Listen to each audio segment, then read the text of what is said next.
ईद कुर्बान पर गोश्त किस तरह खाए। बहुत से दोस्तों ने कमेंट्स में पूछा है कि गोश्त कितना खाना चाहिए। तो दोस्तों, इतना खाना चाहिए जिससे इंसान जिंदा रह सके। इतना नहीं खाना चाहिए कि खाना ही बंदे को खा जाए। मेरे वो तमाम भाई और बहनें जो कि पीके में रहती है, वो जिस तरह गोश्त पकाकर खाते हैं, यकीन जाने इससे बेहतर तरीका मैंने आज तक नहीं देखा। मैं आपको वो तरीका बता देता हूँ। मसलन 1 किलो गोश्त हो, एक छोटा प्याज 2 हिस्सा में काट कर 3-4 टमाटर 8-10 जुव्वी लहसुन, इल्का नमक लगा गोश्त और कुछ हिस्सा 1-2 बूटी इसी गोश्त से उतरती हुई चर्बी, 1-2 गिलास पानी डालकर उबाल आने तक आंच तेज। जब उबाल आ जाए तो आंच अलग करके बर्तन के किनारों पे आटा लगाकर सरपोश से अच्छी तरह मजबूती से बंद कर दें।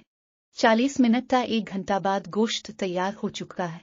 ऐसे गोश्त को आमतौर पर जो मशहूर जमाना इसका नाम है दम बख्त कहा जाता है। ये अच्छा खासा खा ले क्योंकि इसमें घी नहीं डलता, इसलिए ये मैदे को बहुत ही कम डिस्टर्ब करता है। लेकिन साथ ग्रीन टी का 1-2 कप लाजमन पी ले, जिसे आप पेशावरी कहवा भी कहते हैं। चलिए अब आज इन दोस्तों के लिए बेहतरीन हाजमे का नुस्खा भी बता देते हैं। इन दोस्तों के लिए जिनका गोश्त हजम नहीं होता, ये हर बंदा अपने घर खुद बना ले। सब दवाएं इन नामों से पंसारी से जाकर खरीद ले।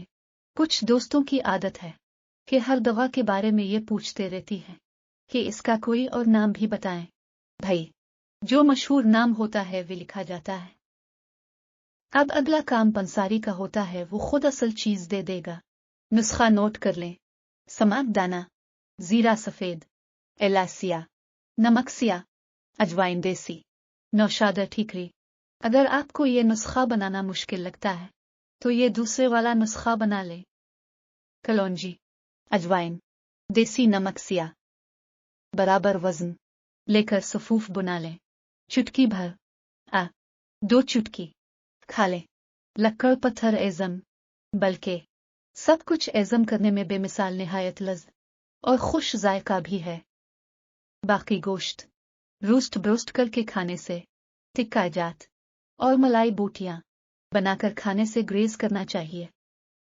सेहत के मुतालिक मजीद मालूमाती वीडियो देखने के लिए हमारा YouTube चैनल सब्सक्राइब कीजिए।